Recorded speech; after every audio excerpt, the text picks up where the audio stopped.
Hey, what's going on? Luke here, and State of Origin 2021 kicks off tonight. Now, I've already done my match preview. I've already done plenty of videos going over the game. Go back and check them out. But for today's video, we're going to be going over 5 players who I think can have a really important part in State of Origin Game 1 tonight. Now, I'm not necessarily going to be talking about the best players. Obviously, I could just come out and I could just talk about Nathan Cleary and Tedesco and those sort of guys. Guys that you know are going to be good, your Addo Cars and such. I'm going to be talking about guys who, I'm not necessarily ruling them out of this list, but I'm just more going to be talking about guys who I think are going to play a huge part. But more so the fact that we're not sure what they're going to dish up. Now, one player on the list in particular, I do know what he's going to dish up, but it's just a matter of he's so important to the side, so I had to include him in this one. But for the rest of them, there's a lot of guys who are a bit under pressure, guys who are making their debuts, that sort of stuff. So, going to be going over 5 players to watch in Game 1 2021. Now, the first player we're going to be talking about is from the South Sydney Rabbitohs. It's Damien Cook. Now, you might be thinking, Luke, what the hell? This doesn't even make sense. Why the hell would you include Damien Cook in this list? Now, the reason being is the fact that I think the Rabbitohs have been struggling this year. Now, they started off very, very strong, but they did struggle, and as soon as they started struggling, Damien Cook started struggling. Obviously, not a lot to go forward. And I feel like with all of the new rule changes, everything said that Damien Cook should have been taking advantage of this, and he should sort of become, pretty much the best hooker in the game. And it hasn't really happened, and he's up against Harry Grant, and I could have easily included Harry Grant in this list. But the reason I'm including Damien Cook in this one is because I think he needs a big, big performance, because he's got a lot of pressure on him at the moment, and the pressure is coming from Api Koroisau. Now, Koroisau, I think he can slot straight into this New South Wales position. A lot of people were calling for it. I wasn't. I was thinking Damien Cook. I think Cook's done enough over the last couple of years to sort of cement his spot. He's fantastic. Think back to 2019. Actually, it was the last time we won a series, and it was the one where Tedesco went over in the corner. But early in the game, Damien Cook was absolutely tearing apart Queensland, and he has done a number of times in the State of Origin series. So, look, Damien Cook is a proven New South Wales performer. In saying that, though, he's under a lot of pressure. He's getting older. The Rabbitohs' form is sort of going downhill. So, look, there is going to be a lot of pressure on him, and I think that's mainly why I've got him in this list, because he needs a big game, not only for New South Wales to win, but also to retain his spot, because he's one of those guys that I think if New South Wales lose, I'm not going to say he's going to lose his spot, but there's going to be a lot of calls for him to do it. I think Brad Fittler will probably more than likely stay with him, but Koroisau is hot on his heels, and I think New South Wales need to win this series for Damien Cook to stay in the side, because I think there is going to be a changing of the guard very, very soon. I think Koroisau will eventually take over, but at the moment, Damien Cook, he is your man. He's the number 9, and he's on the list just purely because I think Koroisau's on his heels and he needs a really, really big game. Now, moving on to the second player of this list, he's from the North Queensland Cowboys, and more importantly, he's playing for the Queensland Maroons. It's Valentine Holmes. Now, normally when we're talking about Valentine Holmes in the Origin arena, we're talking about him on the wing, and I think him on the wing, perfectly fine. I think he's one of the best wingers in the comp. I think he's one of the best wingers in Origin history. He's very, very good. Valentine Holmes, no doubt about it, if he's selected on the wing, there's no controversy at all. Saying that, though, he is picked at fullback. A lot of talk about whether he should be there or Brimson. And in the lead-up, there's a lot of talk about Brimson himself, about him being injured. But they've ended up going with Valentine Holmes. Kyle Felt is going to be in the wing, and Brimson is fit to play, so he's going to be on the bench. So it's not even a case of Brimson wasn't fit. Well, maybe it was. Maybe it was, actually. But, look, you got an option on the bench. So if Valentine Holmes does shit the bed, you can always bring on Brimson. So in that sense, I do understand it, and I think Brimson does have some good utility value. But, look, Valentine Holmes, he is under pressure as well. No doubt about it. Now, heading into season 2021, think back that long ago, 13, 14 weeks ago, whatever it was, a lot of people were talking about Valentine Holmes not even being wanted by the Cowboys. He was on the wing. Even last year, they were shifting him to the wing, shifting him to fullback, sort of shifting him around a fair bit. But he's ended up back at fullback, and he's actually hit some really, really good form for the Cowboys. Cowboys, as a whole, have been playing pretty good too. So I think that definitely does help. Last year, not so much, but this year, Cowboys have been in pretty good form. So obviously, Valentine Holmes is going to be in pretty good form. But I think he's had a really, really good season in 2021. Good enough to play fullback for Queensland? Not exactly sure, but last year they did win with Corey Allen at fullback. So I think it says a lot about Queensland, and that it doesn't necessarily matter too much the ability of the players. It's just more about the passion. And sort of, obviously, Valentine Holmes does have a lot of ability. So it's not even about that. But look, the reason he's on this list is just due to the fact that he hasn't really played a lot of fullback for Queensland. I think he played the one game last year, and then they obviously shifted him to the wing for Corey Allen. Now, I don't know if that fills you with confidence of Valentine Holmes or what that means. But look, he has played fullback for Queensland, so it's not necessarily jumping into a position he's never played before. Obviously, super experienced in the Origin arena, so we know that he can't handle the pressure. But look, fullback, it's a whole different ball game. So I'm sitting here and I'm saying that Valentine Holmes has been in good form in 2021. But would you put him in the elite fullbacks? I probably wouldn't. I can think of, like, off the top of my head, look, I think Latrell's better, James Tedesco, Pappenhausen, Kalen Ponga, Roger Tuivasa-Sheck, even like Reece Walsh now, like coming along. I wouldn't, maybe not Reece Walsh, but there's a lot of good fullbacks in the game at the moment. And when I think of them, I don't necessarily think of Valentine Holmes, and yet he is the Queensland fullback. And obviously, due to Kalen Ponga being injured, but that's sort of just my point for why he's on this list, because I think he needs a big game. I think he needs to be more than solid, because I feel like, you know, they went with Corey Allen last year and they got away with it because New South Wales just were under the pump and just did not play well. But I think they'll be really up for it this game. He's up against Tedesco, who's, you know, arguably the best fullback in the game, maybe even the best player in the world. Definitely was at times, but for me, he's still the best fullback in the world, and they've got a point to prove New South Wales. So I think New South Wales will be all fired up for this game. I think they'll be ready to go. Unlike last year, where I think they were a little bit unmotivated, so they need to be better than just pretty decent. And I think Valentine Holmes can definitely play pretty decent, but is he going to be able to play at an elite level? That's what we'll find out tonight. And to be fair, even if he doesn't have a big game, going into game 2, if Kalen Pong is back, he's going to be in there, regardless of how Valentine Holmes plays. If Holmes comes out and plays man of the match, I think Kalen Ponga still comes into that side. So I think for Valentine Holmes, he's still going to find himself on the wing going into game 2 and game 3. But just in terms of this game and getting Queensland off to a good start, he needs to have a really, really good game. And obviously, he's got a great kick return, so I think he's going to get the sets off to a good start. So I think Valentine Holmes should be pretty safe, but that's what I'm saying. I think he needs to be better than just safe. Now, moving on to the third player. He's from the Penrith Panthers. Which halves player is it going to be? It's actually going to be Jarome Luai, but I'll kind of talk about Nathan Cleary at the same time because I feel like they go hand in hand. But just for this video, I'm going to be talking about Jarome Luai in particular because I feel like going forward, we all know Nathan Cleary is going to be there, but there's always going to be the question mark over who's going to be the 5'8". You got Jack Whiten on the bench, Cody Walker's waiting in the wings. Luke Keary's always going to get talked about. Even some of the youngsters coming through, there's probably going to be other people coming up pretty soon. So I think it's essential that Jarome Luai has a really, really good game 1. I know it's a lot of pressure to put on a guy making his debut in the Origin arena. Not only making his debut, but making his debut at 5'8". But I think it does help the fact that he's got Isaiah Yeo there. He's got Nathan Cleary there. So he's kind of got all the ingredients to have a good game, like in terms of pressure-wise. Obviously, he's going to Townsville. It's going to be a hostile crowd against them. But I feel like Jarome Luai is the sort of guy who thrives in that sort of environment. We've seen for Penrith, they all talk about them being arrogant, and a lot of the focus is on Jarome Luai. So we'll see how he goes in the Origin arena.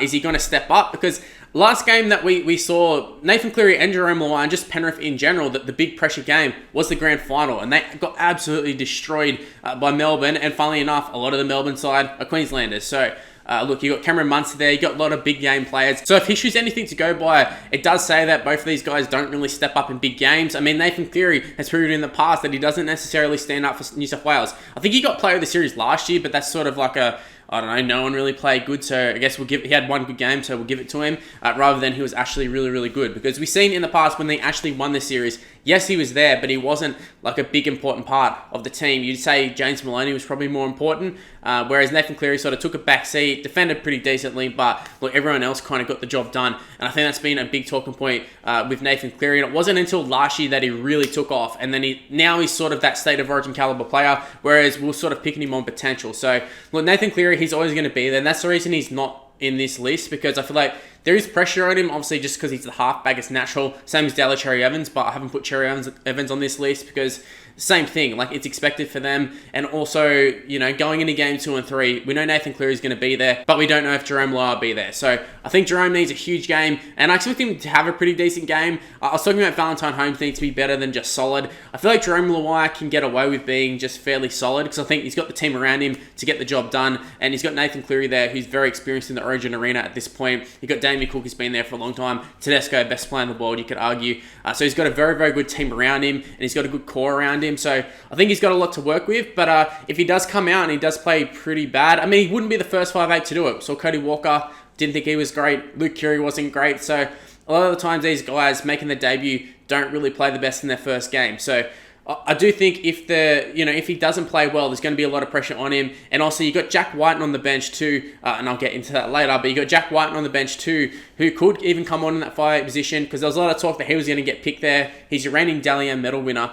So Jack Whiten's definitely capable of playing 5'8" for New South Wales. So yeah, if Jarome Luai doesn't play good, don't be surprised if he gets hooked, but I expect him to have a really, really good game. But that's just the reason he's on this list. I think he is a player to watch, and just keep an eye on him and Cleary hand in hand. But yeah, I just went a little while for this one because he's got a lot of pressure on him. Now, I kind of just alluded to the fourth player. I may as well talk about it now. It's Jack Wighton from the Canberra Raiders. Obviously, he's been selected on the bench. So for me, I feel like that's not a position that he's naturally suited for. However, he kind of is at the same time. Now, we've seen him actually play this position off the bench for New South Wales, and it didn't really go down too well. They chucked him on. He tried to make a big play, tried to make a match-winning play. Nearly actually came off if you actually go back and watch it. Instead, resulted in an intercept, and New South Wales lose the game. So, look, Jack Wighton, he is a very, very good player. Obviously quite versatile. Played in the centres before. Can play 5'8", can play in the wing, fullback. He can play in every position in the back line. You can even chuck him in the forwards. He's sort of that sort of player. You can chuck him in anywhere and he'll still be quite decent. And I think that is, essentially that's the perfect utility. And I think that's why he's being picked there. Now, obviously, I just talked about Jerome Moai, how much pressure he's got. Wighton in particular is important on the bench because, if Jerome Moai, even concussions and stuff, we've seen how many concussions there have been lately. Last year, we saw Tedesco go down very, very early on in Game 3. So Jack Wighton can cover those positions, or he can cover the positions that another player can cover. So say if Tedesco goes down, you might not necessarily put Jack Wighton at fullback, but you can chuck him in the centres. Tommy Turbo goes to fullback, or Latrell, or whoever they want, and just things like that. So I think he is a very important part to this side. And also, it's going to be interesting to see how they actually utilise him if there's no injuries, if no one's really playing bad. Do they just keep him on the bench, or do they try and chuck him on? Do they play him at lock? I feel like you can get away with playing Jack Wighton at lock. We've seen Queensland do it quite a lot with their sort of utility guy if they don't get on. Wouldn't be surprised if Brimson sort of just comes on in the middle. I know previous coaches probably would have. Don't know if Paul Green's going to be like that, but that's what previous coaches would have done. And that's what I can see Jack Wighton doing as well for the Blues. But yeah, at the same time, like I said, there's a lot of pressure on Jack Wighton as well because Canberra aren't really doing too well. I think he was a favourite for the 5'8" position going into the season. Obviously, it hasn't really worked out for him or the Raiders. And now Jerome Moai's ended up in the number 6 jersey. So I think the Wighton definitely deserved the number 6, but I wasn't surprised if Wighton ended up getting picked there. So I think Wighton will have a point to prove. And if Jerome Moai doesn't really step up, you got Jack Wighton at the bench. And like I said, regardless of wherever Jack Wighton plays, I think he'll come on. I think he'll have an impact. Now, I've talked about 3 Blues and I've talked about 1 Maroon. So I think we need to even this up a little bit. I know there's 5 players, only going to be 2 Queenslanders, but I need to talk about another one. Probably the most important Queenslander there is at the moment, and that's Cameron Munster. He's the 5th player in this list, but he's probably the number 1 player in terms of origin level. He is absolutely outstanding. We saw last year, he pretty much came off a bender, ended up winning Queensland the Origin Series with a team of, fringe first graders, reserve graders. You can argue like this guys like Branko Lee, Edric Lee, they were in the side. Corey Allen, a lot of those sort of guys, he made them look so good, and he took that team and ended up beating one of the better blue sides in history. And you can look at that blue side, and it was a very, very strong side. I don't know if it's as strong as this year, but it was still a very strong side, and Cameron Munster came out and absolutely obliterated them. And that was after he just obliterated Penrith, the team that no one could beat last year as well. And they can't even beat them this year. So is Cameron Munster going to be the man to come out and destroy New South Wales? Wouldn't surprise me. In front of a home crowd in Townsville, I can see Cameron Munster having a really, really big game. Obviously, he's not going to be off a bender too, so I think that's going to help. Maybe not the confidence. Like going into last season, obviously, you just won a premiership. Going into the Origin Series, full of confidence. Well, we're not expected to win. I don't really care. Whereas now the pressure's on Queensland because I feel like they are expected to win this one. Maybe not necessarily the favourites, but I feel like Queensland fans, even New South Wales fans, are going to be like, yeah, Queensland, reigning champions, they won it last year. Surely they're going to win this year.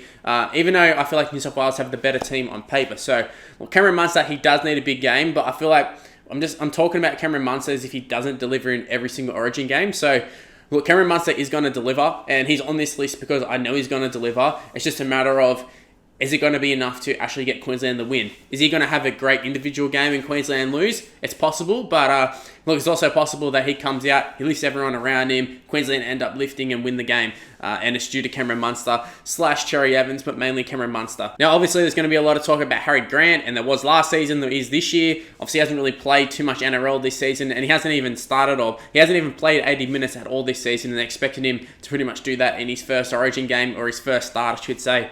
And in the first game for quite a while, because he hasn't been playing for the Storm. Brandon Smith's been playing fantastic there. But Harry Grant comes into the side, and I didn't include him on this list just because I feel like Munster's more important, but at the same time, Harry Grant is super important. But the person to help Harry Grant is Cameron Munster, and they sort of go hand in hand as well. Cherry Evans, just the whole spine in general, super important for Queensland, and I feel like that's where they've won the games in most years, and that's where I think they'll win it this year if they happen to win it. So, look, Cameron Munster is the most important man for Queensland. Cherry Evans probably a close second, Harry Grant a close third as well. But yeah, Cameron Munster, he needs to step up, and I think if he steps up, everyone else around him will step up. And as a New South Welshman, it really does scare me every time he gets the ball. So I think that's the best compliment you can give to Cameron Munster, is the fact that you just don't want him to get the ball. So hopefully the Blues have a game plan to stop him. If they don't, I think they're in for a really, really rough night. Anyways, those are my 5 players to watch in tonight's game. Leave in the comment section below, what are your thoughts on them plays? Do you think they'll play well? Even after the game, come back, let me know how they played. So yeah, leave in the comment section below, what are your thoughts on those players?